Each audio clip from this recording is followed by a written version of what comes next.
Okay, folks, what's going on? Welcome back to another episode of All Factors Considered. And you know what we're here doing, man. This is the UFC 258 post show, man. We're recapping some of the crazy action that we saw from Saturday night, man. AJ, what's up? How are you living? Man, I'm living well, Derek. Like you said, just crazy action we had, man. It was mind blowing seeing some of the stuff that unfolded. But I'm happy to be here with you, brother. How you been? Right on. Living good as always, man. But, you know, this is what we're talking about, man. The crazy recap that we got going on, the crazy action in the world right now. And listen, man. Every time that I watch these fights, all this anticipation, all that crazy stuff, it's the pre-fight stuff that gets the jitters going, and then you watch it and you're like, man, that's a lot closer to probably what we should have been expecting from the jump, man. So let's do a little bit of record recap, as you can see on the screen, folks. I went 3-2 in this one. You went 2-3, and finally, the long-awaited moment is here. We are 50%, or we're tied up here. We're tied up. It's even. I know you're probably not sleeping good at night after this one, man. Your lead is, is shrinking. But hey, man, we got next week to go and see who can take the lead, unless we go back to another wash again, but hopefully that is not the case, man. So all right, man, let's assess a little bit of the damage that we got going on here, man. So it started off good for me, started off kind of so for you, but you got the ones that were probably the most important, man. Let's start off with the most important, obviously. Burns versus Usman, man. Usman, Kamaru, the Nigerian nightmare, he breaks GSP's long-held record of 12 consecutive wins in the 170-pound division with 13 now. However, I still feel like this fight wasn't the breakthrough fight for him. It was for me, but I still think, like you said after the fight, put some respect on my name. People ain't respecting it. What were your thoughts from the fight, man? How impressive was that victory, man? And I'm going to start the clock on us right now, so let's get it in. Yeah, man, that fight for me was super impressive, especially like I said in the pre-fight show. I was previously underestimating Usman in the Colby even in the Masvidal fight, and especially in the Tyrone Woodley fight. And I've actually been converted before this fight, so I'm hoping this one steps up and converts a lot of people. But what impressed me most was the way his mindset works. He said, "I'm a competitor. I'm out there competing. This isn't my belt, so even though I'm wearing it, I'm out there competing each time for my belt instead of defending it." And that right there, that switch of mindset made me very interested in Usman, and should be the interest in everyone else, because he's still grinding. He's still out there getting it for the common fan. You know what I'm saying? What was one for you? Well, listen, man, like I said, this was the conversion moment for me. The Colby fight was super huge, seeing that he can get the stand-up, but you knew Colby wasn't a power puncher the way that Gilbert Burns was. You knew that Colby didn't have as many options as Gilbert Burns did. And to see that Gilbert Burns literally hit Usman with the best he had to offer, and Usman was rocked, but he still did that same thing that I was telling you about in the preview show, where it's like he just eats the shots and comes back with a vengeance and gets the job done with that championship composure, man. So that's really what stood out to me, and this is the fight. I mean, I'm super late. Let's be honest, man. We're all super late to the party here. This is the moment that Kamaru Usman showed. He is that GSP level, talent. You know what I mean? He is in that greatest welterweight champion of all time consideration. However, I believe this is title defense number 3 right here.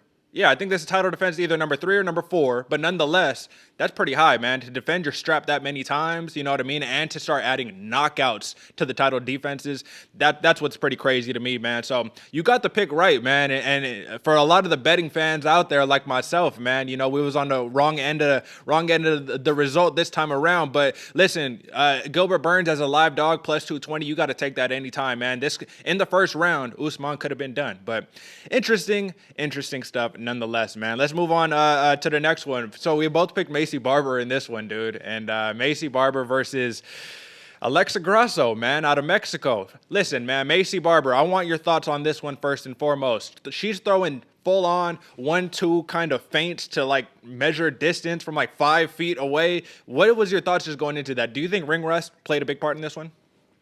I don't know if ring rust did necessarily play a big part, but what I think played a big part was the media filling Maycee Barber's head. She was super confident, and like you said, man, she was throwing literally 1s and 2s from 5 feet away. Yeah. And the amazing boxer that Grasso was, she literally just goes, like, okay, cool. Mm-hmm. Like, I'm not going to move. I'm not biting on this. This is absolutely insane. But I think the only part of ring rust that did show was in the transition, because Maycee Barber was looking a little shocked and a little like off because she wasn't able to impose her will against Grasso. What was one of your takeaways? Well, for me, man, one of the biggest takeaways was that Alexa Grasso was stuffing all of Maycee Barber's takedowns, man. And that's a big part of the game, right? Like I said in the preview show, if she could make it dirty, if she could kind of make it an unorthodox fight, get her against the cage, bring her down, hit the ground and pound, oh, she has a good shot. But what did Alexa Grasso do? She showcased her strength, man. She showcased how she could be a true contender at 125 pounds because, listen, man, that's what she needed to really get that test. It's like, all right, man, can you take the shots of Barber? Can you give good shots to Barber? And then can you stuff the takedowns and, stuff the clinch work? So it was very impressive. And I think Maycee Barber, if she would have fought the whole entire fight the way she fought the third round, we would be having a completely different conversation. Because let's be real, when she fought the third round, she came out guns blazing. She came out like she had something to prove. She came out like she needed to win the fight. And it feels like rounds 1 and 2, it was much more of, let's feel this thing out. I've been sparring training partners, but Alexa Grasso is a different deal. Now, let's not necessarily spend too much time on Maycee Barber's loss, but Alexa Grasso's win. You know what I mean? What stood out from Alexa Grasso's end outside of the boxing? We already knew about the boxing. What stood out to you about Alexa Grasso in this one? Well, I said it a little bit in the pre-show, Derek, how stiff Grasso was with their last opponent, Kim, where she kind of looked a little scared before the punches coming, and then once she was tagged up, kind of got more fluid and started flowing with it. But, man, this time against Maycee Barber, she must have warmed up a lot in the background because she was ready from the jump. She was bobbing and weaving, and not necessarily just in the boxing, like you said, but in her whole, aspect, in her whole, flow she was going in, man. She was smooth and extremely sharp and on point. She looked very focused, and I think a lot of the attention not being on her and being on Barber played into that because she had a little bit of dog in her. She had a little bit of fight. Like, man, I'll show you guys, and she was slick, man. It was very impressive to me seeing how calculated and smooth she was actually going. It was very impressive. What was one for you? Well, it's the footwork. It's really in that boxing, but the footwork saved the day for her, man. Because when Maycee Barber wasn't necessarily cutting off the ring, I think as well as she could have, she was kind of just following and chasing Grasso. She just used that footwork going circles all day long. And if you spend any time in a boxing gym, that's boxing 101 right there. So I loved it, man. I love to see it, and I think big things are ahead for Alexa Grasso. But I think that we'll hit it, in the matchmaking portion of the show, man. But I do think that she's gonna need to get another big win next to, some opponents close to her because she just broke the top 10 after, beating Barber, who was ranked number 10. She's going to need another big one to really, prove herself. Barber was good, but we all kind of saw, the ring rust had something to do with that one, man. So, listen, the next one that we got here was Kelvin Gastelum versus Ian Heinisch, man. And to me, this was really interesting because we were split on this one, right? We were pretty split on what the outcome of this fight would be. Now, what surprised you about Ian Heinisch? Because to me, this is exactly the Ian Heinisch I predicted to come out. This fight basically played out the exact same way that I envisioned it. And Ian Heinisch gassed out basically at the end of the fight due to all that athleticism. Did anything surprise you in this one? A little bit, to be honest with you, because Ian Heinisch didn't necessarily have that pop that I saw in his last fight. And he kind of looked a little timid, a little kind of taken back by what Kelvin Gastelum was throwing at him, because Kelvin Gastelum was in his face all day long. Yeah. And that was the most surprising thing to me, was seeing that same Gastelum that fought Adesanya. Mm-hmm. Focused, precise, and there constantly the entire time in his face. That was the biggest thing for me as far as the whole fight. But as far as Heinisch, I was shocked that he just didn't, I guess, show up. And it's hard to say, from a viewer's aspect, that he didn't necessarily show up. Because, sure. I mean, he's fighting a dog in Kelvin Gastelum. Yeah. But he didn't have the pop on his kicks or the explosiveness I was expecting to see him against a smaller fighter.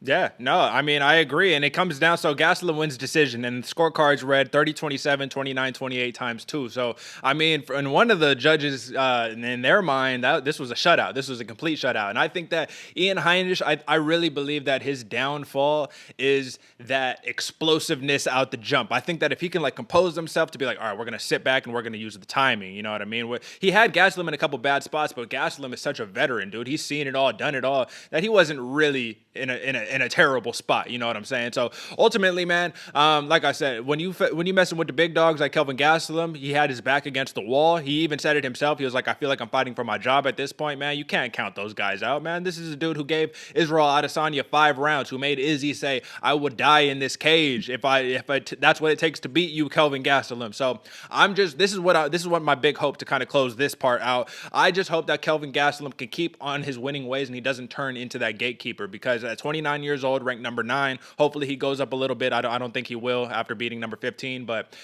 Kelvin Gastelum has all the makings right now to be that kind of wonder boy, right, in the division, where it's just like, you're so good, you have the ability to starch anybody, but you're just not good enough to win the championship. And I don't think he's not good enough. I just think 15 focused minutes, you know what I mean? 15 focused minutes gets the job done. Or I guess in his case, it'll be 25 if he wants that championship belt. But all right, man. Next one, it was the Cuban Missile Crisis versus Coconut Bombs. You know, Maki Pitolo versus Julian Marquez. I did not expect this fight to play out the way that it did. I did not expect Maki Pitolo to be such a animal, you know what I mean? And come in there and say, you know what, Julian Marquez, you're this dude who's over here and you got these big bombs in your hands and you think you're gonna knock me out. Well, I'm gonna wrestle you. I'm gonna tire you out. I'm gonna drag you to those waters of exhaustion. I'm gonna drag you to those deep waters to where you're not even gonna have any pop on your shots to do anything left. But what happens, man, it's a little bit different when you got James Krause in your corner. And when James Krause is in there saying, hey, I'm cursing up a storm, you need to go out there and you need to finish. I loved it. I loved the coaching almost more than I loved the actual fight in this one, man, because that Glory MMA,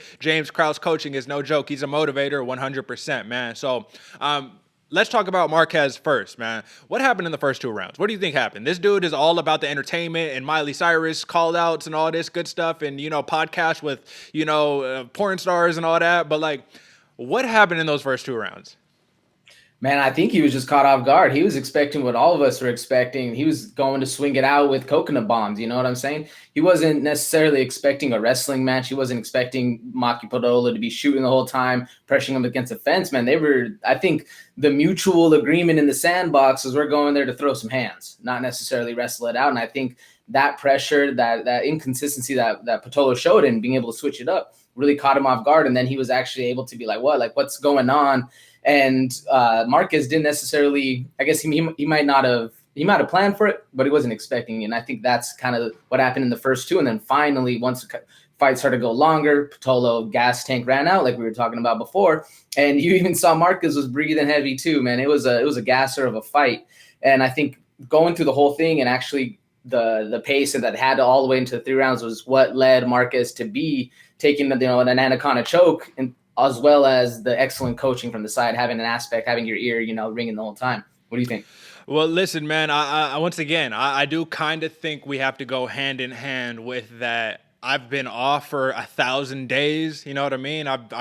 You could tell that he loves so much outside of fighting. I don't know if fighting is really like the main love. This dude loves all this other craziness that goes on just in life, and that's really cool to see. But you could tell that homeboy came through. He says, all right, man, I'm going to come back. I'm going to knock this dude out. I'm going to do whatever I need to do to get the job done, but I'm not going to wrestle. Wrestling never in the game plan, and that's kind of that beauty, right? Is that when you just completely negate an entire factor, and people who are saying in the commentary, oh, we have never seen this from Maki Pitolo. No, not in the UFC, but we have seen this from Maki Pitolo before. Did I expect it? No, because like you said, I thought it was more of that gentleman's agreement, handshake deal. All right, bro, what's up? We come to scrap. But I think that just pissed Julian Marquez off, man. I think getting out wrestled, I think getting tired, I think that pissed him off really bad. And you could see in round 3, he came out with the dog of dogs that you could come out with. You know what I mean? He says, oh, I need a finish. I'm getting a finish. And he even said in his post-fight presser, he was like, basically how the first 2 rounds went was indicative of how like the last 2 years of his life have been. It's been emotional roller coasters. It's been ups. It's been downs.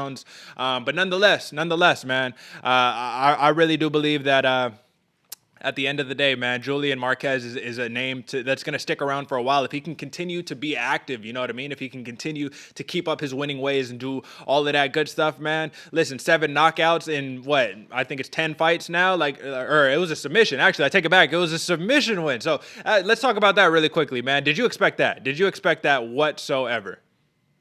Man, like I said, I was hoping for a gentleman's agreement, man, swinging it for the fences. I did not. The only way I was expecting a submission was if it's like both of them are bleeding, then one of them falls to the ground, and it's kind of that same gentleman's agreement, like, I'm going to tap, homie. I don't want to take any more punishment. Well, it's something we talked about, though, right? We said that the thing about Julian Marquez, the reason why we both picked him in the preview show is because he has that one additional element that Maki Pitolo doesn't have. And Maki Pitolo, I believe he has more submission wins on his record, but Marquez, you could see the whole entire time he was going for guillotines, he's going for Kimuras, he's going for, he has that repertoire in his tool bag or whatever the case may be that is just different and is very dangerous as well. So let's get to the last fight, man. I feel bad for Maki Pitolo, but he'll be back. The dude's a warrior. So last fight, man, and this one we're doing it a little bit out of order because the lineup got changed or whatever the case may be. But Ricky Simón versus Brian Kelleher, man, I called it from the jump. Ricky Simón is a grinder. This dude fighting out of Washington. He's a Portland guy. Shout out to the PN Dub. And listen, man,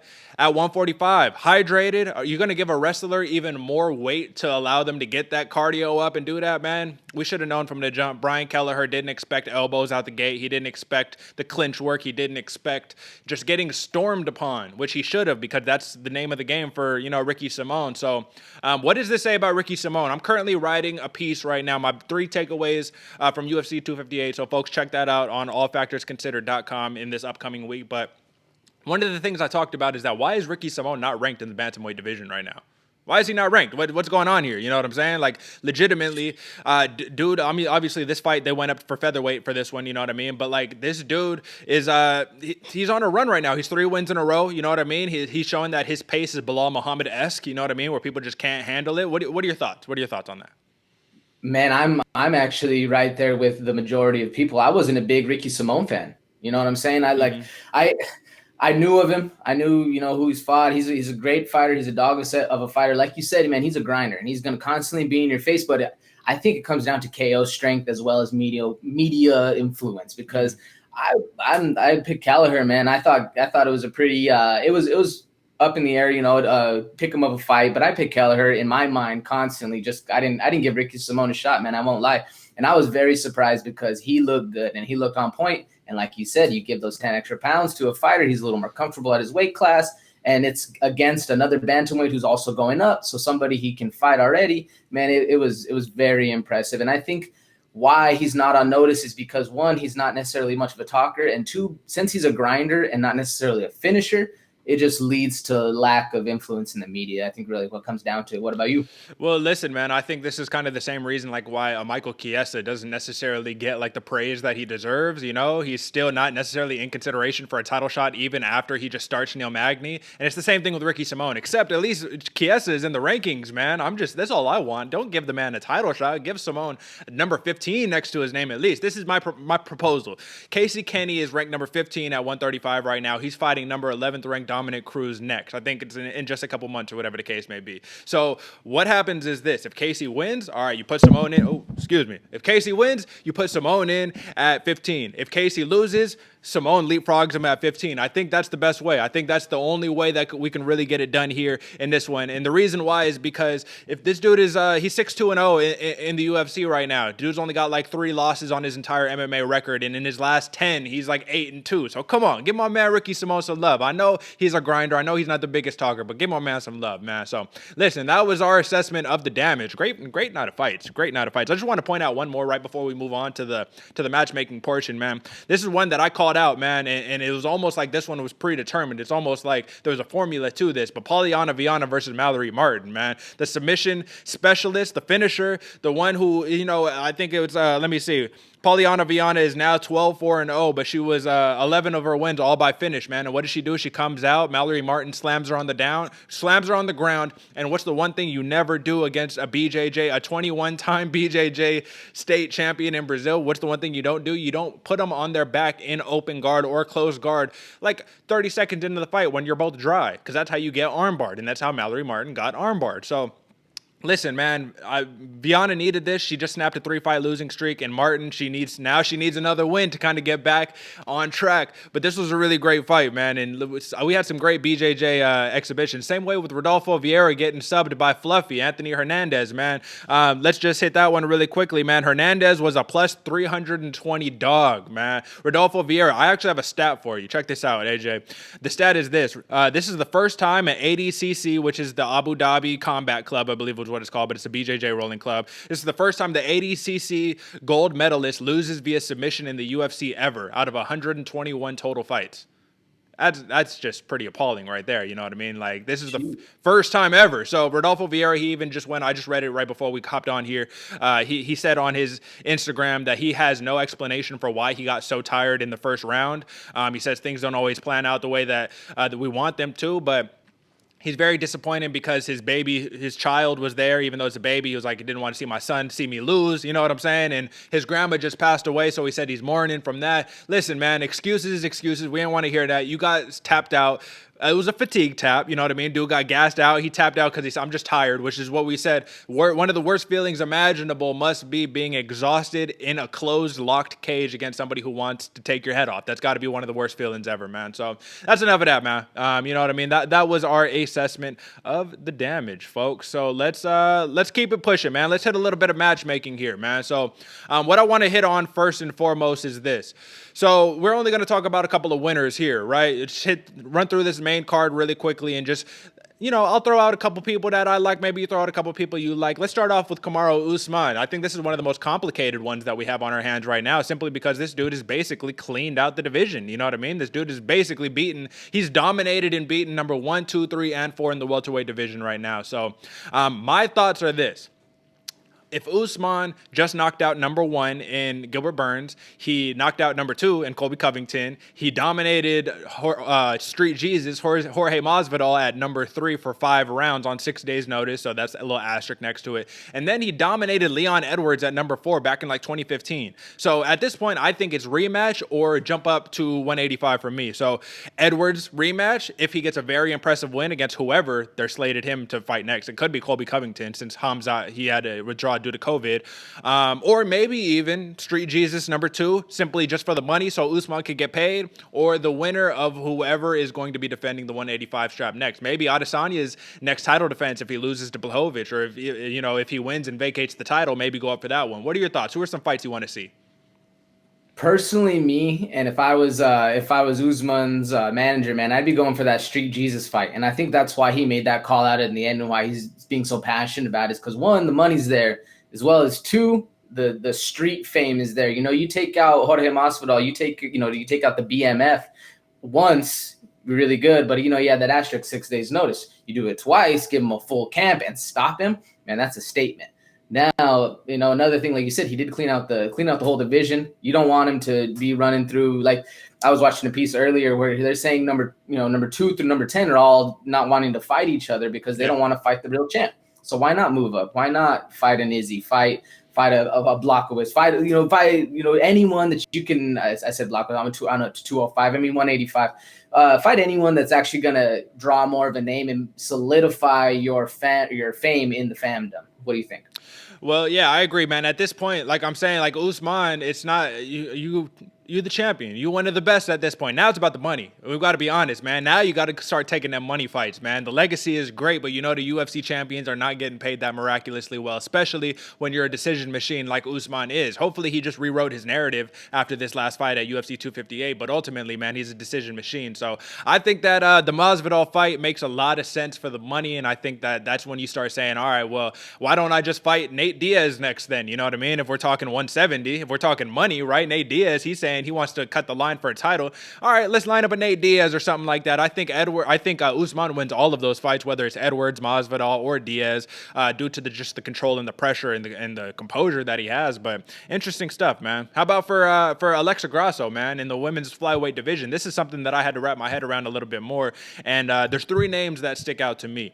So the first one is going to be Jessica Eye. So Jessica Eye just coming off of that loss versus Joanne Calderwood. I believe she's number 9 in the division right now. Grasso, if she just broke the top 10 after beating Barber, it makes sense to me.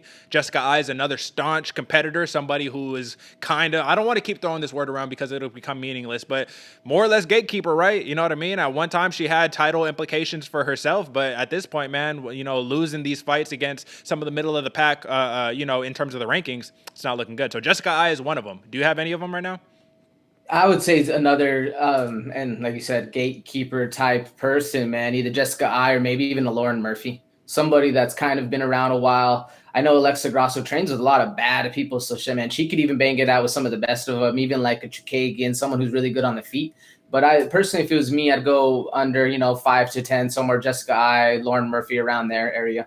I don't think you can go Lauren Murphy, and the reason why is because I think Lauren Murphy versus Calderwood needs to be the next fight to determine who fights the champ. I think that given Murphy is just a little too high up there, so if not a Jessica I, maybe take a step back and fight an Andrea Lee, who had to pull out of her. She had to pull out of her last fight against Jillian Robertson due to like a cut. She just got a cut like right before the fight, and that was in last December, so she's not injured. I think Andrea Lee could be a great scrap because Lee is a striker as well. And then this is the one that's kind of a little more far fetched, but Vivian Araújo, Araujo. Arujo, there we go. Apologies, folks. Portuguese, man. It's a little different in Spanish, you know what I'm saying? But anyways, Vivian, man, that could be a scrap because she is a real deal.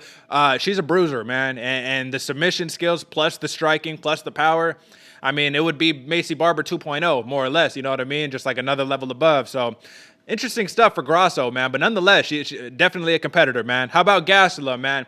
Only two names make sense to me. And the first one, I think this makes the most sense. Why not run it back? Gastelum just got a big win right here over Ian Heinisch, big bruiser. Jack Hermansson, he just lost his last fight to Marvin Vettori. Why not run it back? Gastelum versus Hermansson too, because Hermansson heel hooked him in like 30 seconds in the first one or whatever the case may be. Are you interested in that? Would you pay to see that?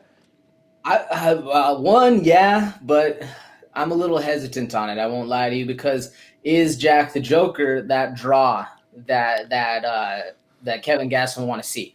I personally, if you're not gonna go Jack Hermansson, I think you should run it back with Till. Oh, get that name up. Till's a big name, a big draw.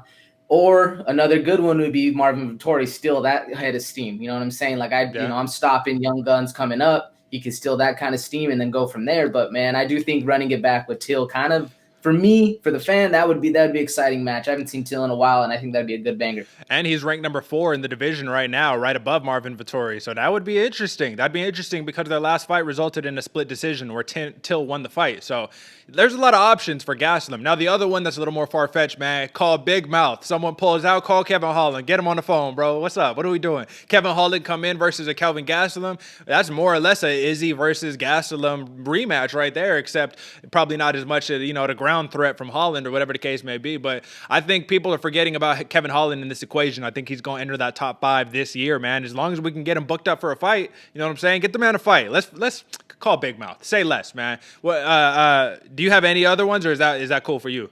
All I gotta say for that one is I don't think anyone wants that big mouth smoke right now, man. That's the real problem right there. You fight 5 times in a year, everyone's like, all right, take a break, brother. Yeah, I agree, man. I agree. So this one was a little bit harder for me because this dude, Julian Marquez, he is not even in the rankings right now. He's not a ranked fighter. He's had so much time off. Right now, if you go to the Tapology worldwide rankings, dude's like almost at number 50. So he's like literally the bottom of the heap in terms of worldwide rankings right now. So what was interesting for me is that Julian Marquez, he's got the submission capabilities, but he's really that dude who's looking to take your head off. So who else has a little bit of both, but it's kind of in that same game plan? Joaquin Buckley, who just came off of that knockout loss to Alicio De Chirico. Neither of them are ranked. Buckley's got a lot of star power. What do you think about that one? That was a good one. That would be very interesting. Yeah, especially because Buckley has a star power. You have Marquez trying to come back, and another interesting one I was thinking too. He's not in the top 15, but Brandon All-In Allen. That'd be a good fight too, because he's a little bit of a wrestler, a young dude coming up. Put him against an old dog, and makes for a good match, and it would make for a scrapper of a fight, I think. Yeah, I don't know who he's fighting, but I think Brendan Allen is scheduled for a fight right now, so it would obviously be pending the result of that one. Now, I got one more that could be interesting, and he fought on the same card. He fought at UFC 258. What about Anthony Hernandez, man? Just got the big submission win over Rodolfo Vieira. That's got to put some stock under your name, man. Him versus Marquez could be interesting because Anthony Hernandez, he's all about the boxing and the striking. You know what I mean? He wants to come in and come get after it. So does Marquez. I think obviously you fight Vieira when nobody else wants to fight him. You got some cojones, man. Put him on the line against Marquez. Let's see what happens. What happens there, man? You know what I mean? You got any other ones, or is that tapped out for Marquez? I mean, a couple others, but I do think actually that Anthony Hernandez fight with the both visibility that they just had and what Hernandez did to Vieira, man, that's an interesting one right there. I agree, and it's also, like I said, it's just kind of hard, matchmaking for Marquez right now, just because you could put anybody at him at this point. You know what I mean? Go high, you can go low. It doesn't really matter. Dude just needs some cage time, and he got a lot of it tonight, but he's going to need some more, or on Saturday night. So last one, man, Ricky Simón. You know what I mean? Like I said, the dude should be ranked. I think he should fight a ranked guy, but if he's not going to fight a ranked guy, I think he can get pretty close, man. And the first one, I think this might do a little something for you, man. Far-fetched, I understand, but I think he's this level of competitor. What about the winner of Sean O'Malley versus Thomas Almeida in March? What about that, man? You know what I'm saying? I think that could be really interesting because, look, Sean, it's for the matchmaking. It's for the contrast of styles. Sean O'Malley wants to keep it on the feet, keep it striking. Can you do that versus a grinder like Ricky Simón? Well, I don't know if Ricky Simón, and like I said before, I've been underestimating Ricky Simón, so I don't know. I don't know, man. I don't think that's a good match for him, especially because both who's Sean O'Malley's next? Thomas Almeida. Almeida, dude. Almeida's a fucking banger as well. So that's good. That'd be interesting because then it really is a test of, is a grinder going to really wear you out, drag you to the deep waters, or are those strikers really where it's at and they can just put your lights out, man? That's a very interesting fight as far as where he could go. Now, another super interesting one, and that we haven't seen in a while, Ryan Hall. Ryan the Wizard Hall. Get somebody up there that actually knows you. It's been a long time, and I'm looking at it on Tapology, and they have Ryan Hall at 19. So, it's like I said, it's not that high, but he does get somewhere up there, and that's a little more name recognition that I think Ricky Simón needs. You know what I'm saying? I hear you, man. Ryan Hall's not taking that fight. Dude just got hurt, so he just had to pull out of a fight. So he's been waiting forever, right? He finally got Danny Ige to sign the contract and all that. Then Ryan Hall gets hurt, and Ryan Hall, he's only calling out like top 10 contenders, so he's not fighting a Ricky Simón. But I agree. I would like to see it. I would just like to see Ryan Hall fight anyone at this point. But I think another one that makes a lot of sense is Saeed Nurmagomedov. I think that could be a really good scrap, and here's the reason why, man. So Nurmagomedov right now, dude, is 14-2 in MMA, and he's 3-1 in the UFC with 2 finishes in the UFC. Now, this is a dude who brings the wrestling, brings the striking. He's technical, he's crisp, and once again, man, I just want to see who can. It's like Bilal Muhammad, man. What is the number one thing that he brings to the game? He has the crisp striking, he has the good wrestling, the takedown defense, but it's the pressure, man. The pressure melts people, just like Chiesa. The pressure melts people. They're not ready for it. You know what I mean? Nobody wants to fight going backwards for 15 minutes straight. You know what I'm saying? But I don't know if that one will come to fruition. But listen, man, we're going to have to start getting paid for these ones soon or something like that. You know what I'm saying? But we got 10 minutes left on the clock, AJ. Let's move over from our keeping it pushing section and hit the word on the street, man. What's going on with the word on the street? Let's go. This first article that I got for you, man, I just thought it was interesting simply just because I think that it's about time that the fighters, you know what I mean, we start having these programs maybe to like transition them from fighting into the next stages of their life. I think that if the UFC doesn't have it already, they should make it. And if MMA doesn't have it, that should be something that's in there. So what's cool is that retired fighter Nik Lentz, who just retired like a week or two ago, you know what I mean? He will be the next head coach of Sanford MMA's development program, according to Henry Hooft on the Weighing In podcast, which is Big John McCarthy and Josh Thompson. That's their podcast. The Bellator co-host, former UFC referee and Bellator fighter, Strikeforce fighter, excuse me. But yeah, man. So what do you think about that? I think that that's really cool, especially because we're starting to see, right, the fighters are now becoming much more involved in the commentating of the fight. They're becoming more involved in the analyzing of the fight. They're becoming more of the like Nik Lentz. He's not necessarily going to be working out the Kamaru Usman, Gilbert Burns of Sanford, but he'll be kind of working with some of the younger guns who are trying to make a name and get that attention that they need, but that Sanford doesn't have enough time to give that attention to. What do you think about this? I think that right there is the most important thing about it, is they're not only educating, well, one, the future. The talent coming in, they're super educating the future, and that's super important. But it also gives an inside look to us layman's people, us casual fans, that and I don't mean to call us casual fans. I know me and you are dedicated, but I'm saying us as a collective whole that don't necessarily know exactly what's going on in there and super fast, because now we can see, he's teaching the young people, as well as it gives hope to a lot of other fighters who are out there that they can show that there's progression outside of the UFC and outside of throwing hands and not necessarily when you go out like Tito or Chuck Liddell, excuse me, where it's a sad sight.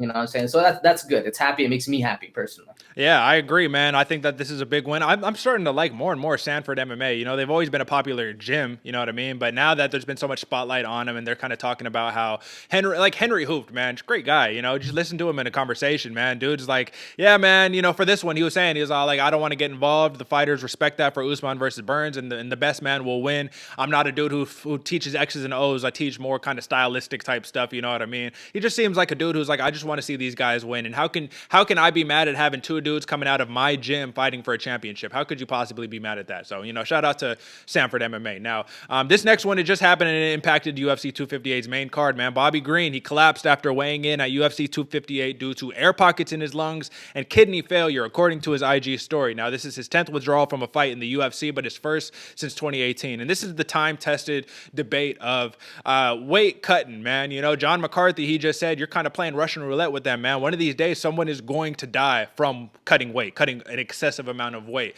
Now, we can talk about it all day and we can go in circles all day, but ultimately, my question to you is that do you ever think in the next 10 years, 15 years, 20 years, especially seeing how NFL safety protocols have been increasing and the game is beginning a little more soft, not in a derogatory way, but just not as ruthless as it once was, do you think the UFC will maybe put an end to this weight cutting, or they'll put like rehydration clauses to where you can only rehydrate to a certain weight limit or something like that? Do you envision any of that?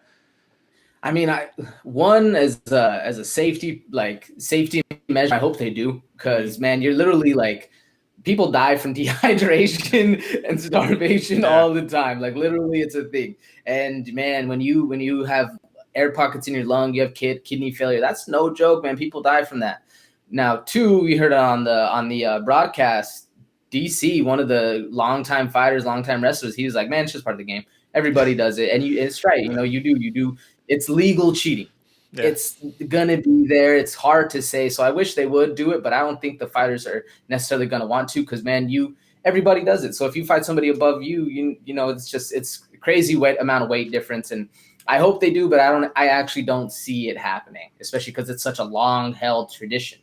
Yeah, man, and it's like you said, man, it's just part of the sport, it's part of the culture. And when the fighters, you know, man, I don't know the phrase, but it's basically like bad habits or old habits die hard or something like that, man. You know, it's legitimately, you know, once it becomes part of the culture, that's just what it is. And once you start trying to make changes, look at when UFC tried to go from the old school MMA, you know, sponsorships all over the shorts to the Reebok deal, and everyone's like, oh my, I don't know if I can watch this anymore. You're ruining the sport. And it's like, now that hindsight is 2020, it's actually separated them from the pack, and it's shown that they are the elite of the elite, because it's a sport now. It's not just, you know what I mean, some dudes going to the next hotel or whatever, Marriott or whatever the case, and trying to scrap in the ballroom or whatever, you know what I'm saying? But all right, man, 5 minutes on the clock. We got to run through a couple other ones, man.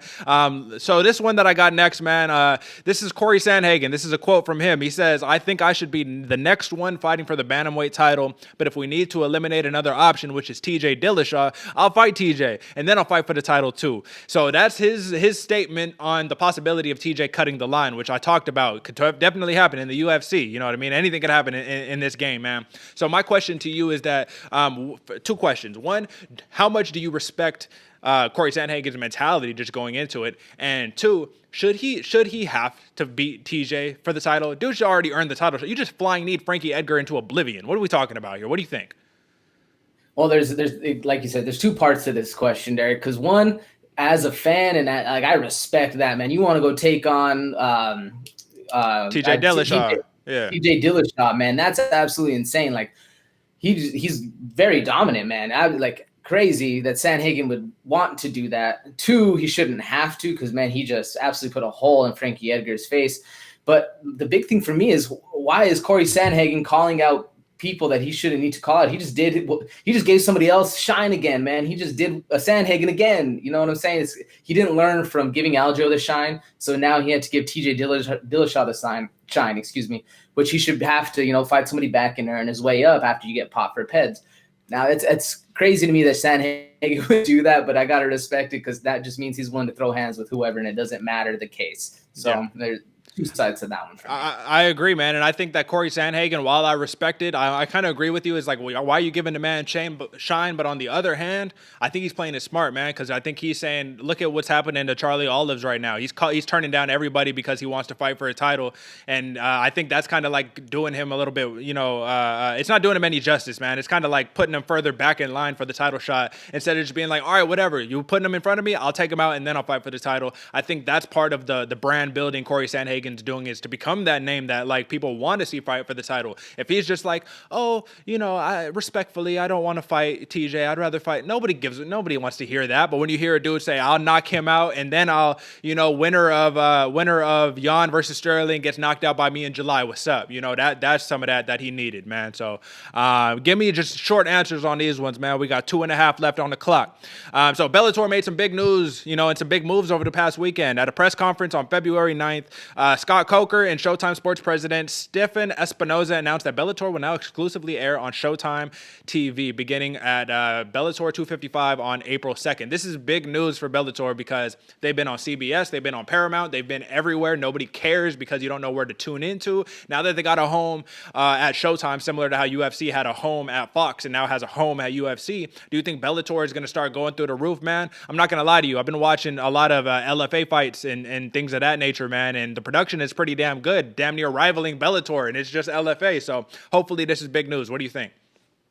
I think this is not only big news for Bellator, because, I was saying this again a couple weeks ago, the rest of the MMA world is finally catching up to the UFC. Mm-hmm. But I think this is big for the sport because of that. You know what I'm saying? Everyone else, like you said, the LFA production's getting good. Everything else is finally catching up. And, man, it's really exciting to see where the future goes as far as talent pool. Yeah, I agree, man. And listen, man, I'm just excited because I got access to Showtime. So it's like, all right, what's up? We get more fights? All right, say less. And also, let's start building up those names in Bellator, the AJ McKees, you know what I'm saying? Some of those names, Valerie Loretta, she's getting all this hype over social media and whatnot, not necessarily for her actual fighting, but let's see if they could build her up to be a star. Because I want to see a cross-promotional Bellator versus UFC, but not Michael Chandler moving to the UFC, but literally the biggest star from Bellator, biggest star from UFC, clash off. I would love to see it. Don't know if it'll ever happen, but I'd love to see it. Now, one more before we get out of here, man. Mike Perry has announced that he is taking a short notice boxing exhibition on February 23rd as a warm-up for his next UFC bout. Venue and opponent are to be determined currently. My question to you is more of this, man. Do you think this is the end for Mike Perry, man? Do you think we're nearing the end on this guy?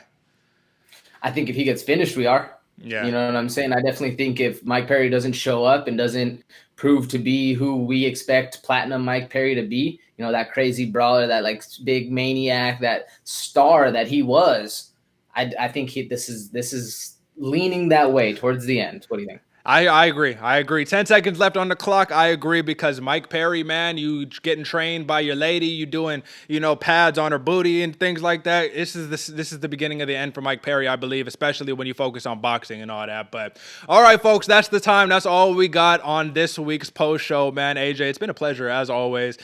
Folks, join me on Wednesday for some betting tips and all that good stuff, man. The betting show live on Wednesday, time to be determined, but definitely come check me out. And listen, man, this has been a pleasure. It's been an honor, AJ. Let me wrap this one up. Bow, Cole. AJ, I just want to ask you before we get out of here, man. We got Derek Lewis versus Jairzinho Rozenstruik next week, man. My question to you is that do you think that we see a knockout in that fight? This is early predictions, man. This is the beginning of the fight. Do we see a knockout in that fight, or do we see a Derek Lewis versus Ngannou number 2? I really want to know this one.